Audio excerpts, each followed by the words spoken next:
Let's go.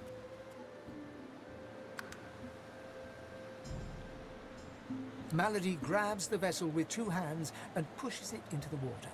She hops on board behind you. God-woken. Wait till she finds out. Salty water mists your face. Your skin prickles in bright, warm sunlight.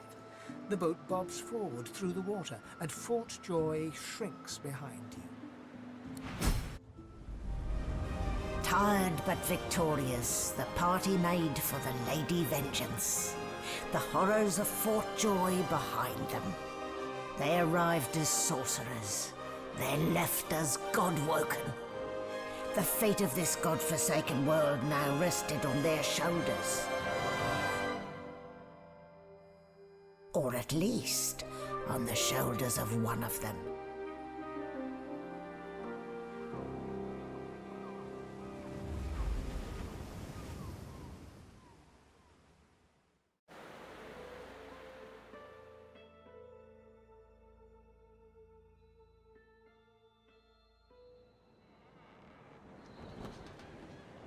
A light sea breeze kisses your cheek and carries away the smell of blood wafting up from the deck. In the distance, Fort Joy looms. Don't stand between a prince and his principles. The Magisters learned that the hard way. I'll be damned if I ever set foot on that island again. Don't care who I have to bury. A hard-fought freedom, sure. But if spilling blood is bad, it shouldn't be so agreeable. Onward now. The sooner Fort Joy disappears from the horizon, the better. Perhaps the Seekers need help manning the ship.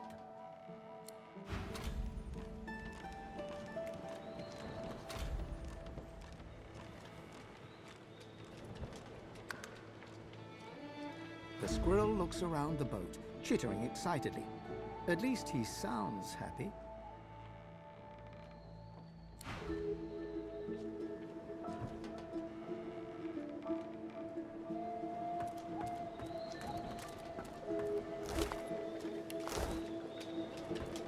Claude. So close to escaping.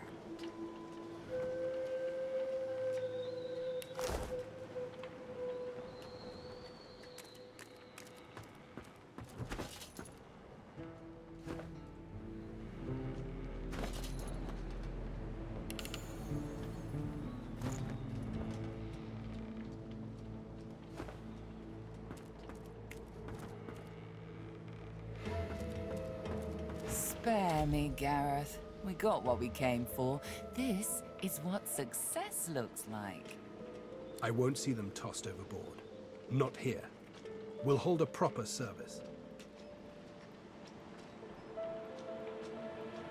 What's-his-face and so-and-so would want us to get this ship sailing before all else. They died for those God-woken, after all. You know their names, Malady.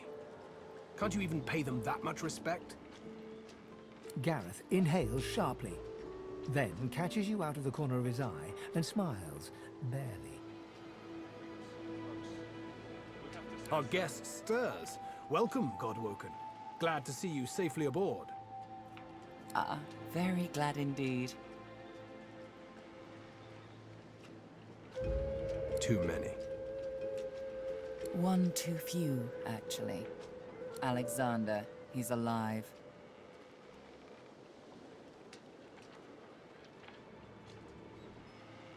He's in the hold below decks. Unconscious, but alive.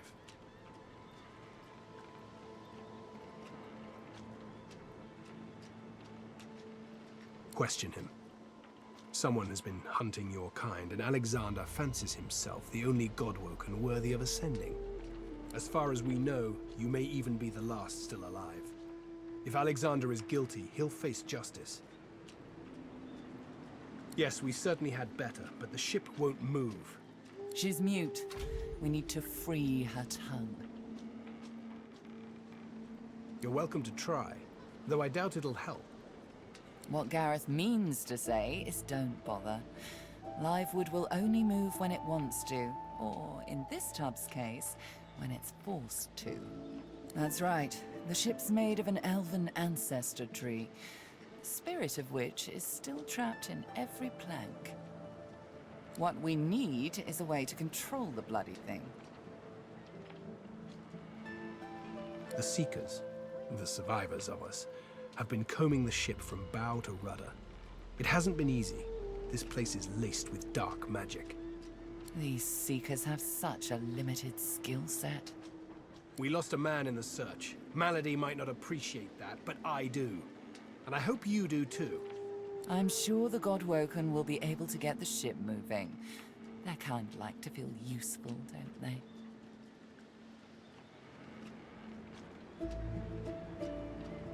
It's your best that'll save us all.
Being behind bars suits you, murdering scum. Magister Hey, don't I know you from somewhere? So, we've got quite the task on our hands, haven't we? I have to admit, the whole thing is very intriguing. If it were up to me, you'd be swinging from the end of a rope. The old band back together again, hmm? I guess that depends, doesn't it? Look at me. Hard. What do you see? Losa leans back slightly, thin arms crossed in front of her chest, and stares at you defiantly from dark eye sockets, darker and deeper set than when you first met. She blows back a lock of white hair, matted with sweat and grime, and holds back a smile from the corners of her lips. Being behind bars suits you, murdering scum. Magister Randy, Corker's mate for the Divine Eminence vessel, Lady Vengeance. Can't you say anything else? Bloody magisters. But I'm not the same, am I? I want to make sure you understand, well, the risks. I can hear its thoughts. It isn't out for blood. It's out for pain. Domination. Total domination. I was wrong to think I could hold it off. I might hurt you. I might hurt anyone. Could you stop me? Really stop me, if it came to that? From the end of a rope, not locked up in here. Magister Randy, Corker's mate for the Divine Eminence vessel, Lady Vengeance. You keep saying Do I ever? Still sore from that one. At the time, I wanted you to defend me. I didn't realize how bad things had gotten. I know better now. Something like that happens again, you do what needs to be done. Deal? Well, all right then. She pinches your cheek, a sparkle in her dim grey eyes. I knew I could count on you to murder me in a pinch. Let's go, Chief.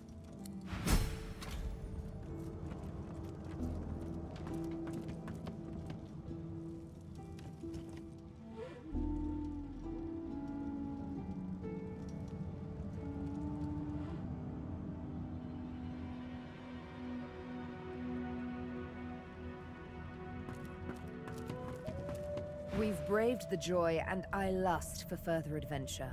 What say you? Shall we continue our journey together? You're not quite certain you'll ever sleep soundly with Sabine in any sort of proximity, but at least she's on your side. For the moment.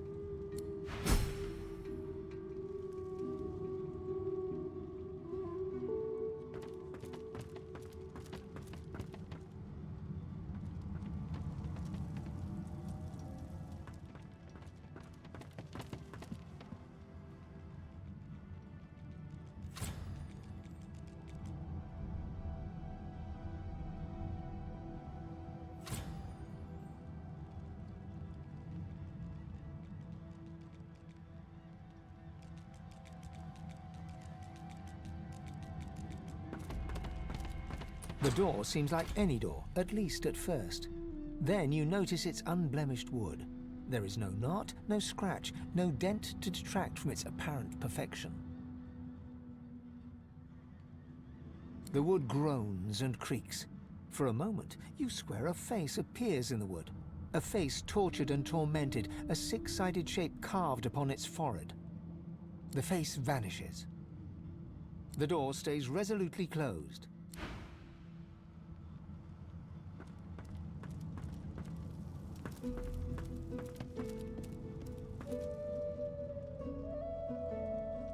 Magister Ranley, Corker's mate of the Divine Eminence vessel, Lady Vengeance. Enough!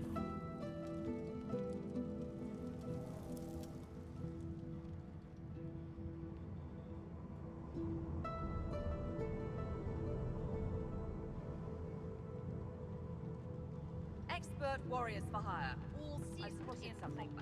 They won't let you down.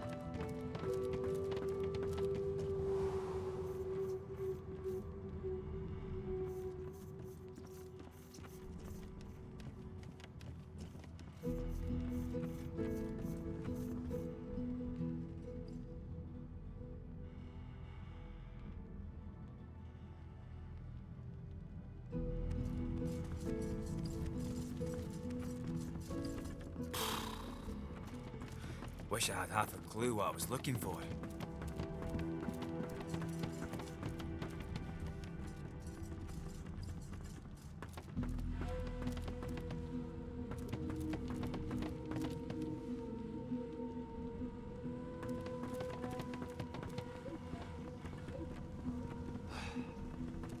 Not a thing but spiders and disappointment.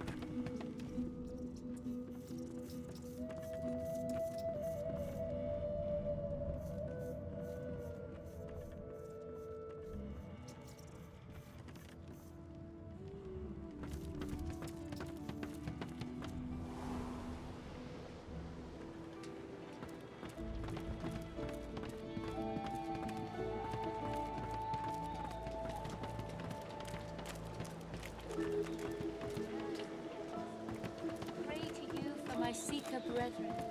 Show us the path to salvation.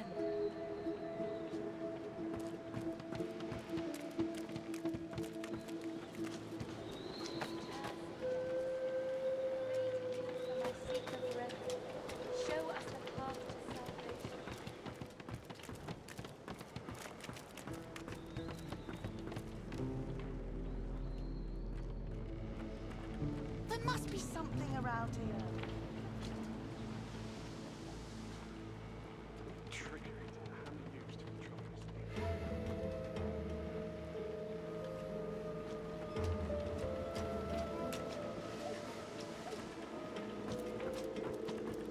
Ah, there you are.